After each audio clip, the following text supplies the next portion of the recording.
এটার প্রতিফলন পাইনি। আমরা এখানে নতুন করে আবার প্রতিটা শিক্ষা প্রতিষ্ঠানে আমাদের প্রাথমিক সদস্য ফর্ম বিতরণ করব। যারা নিতে ইচ্ছুক তারা অবশ্যই আমাদের এখানে যারা একজন প্রতিনিধি রয়েছেন,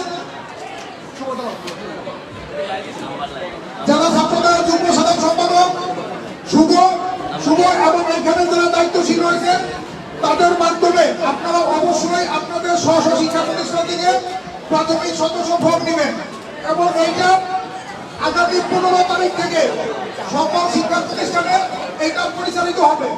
যারা এখনো প্রাথমিক সদস্য ফর্ম নেন নাই তারা অবশ্যই এই প্রাথমিক সদস্য ফর্ম নেবেন এবং আমরা অতি দ্রুত বদলগাছীর সকল শিক্ষা প্রতিষ্ঠানে বাংলাদেশ জাতীয় ছাত্র দলের কমিটি গঠন করবো। সবাইকে ধন্যবাদ। আসসালামু আলাইকুম।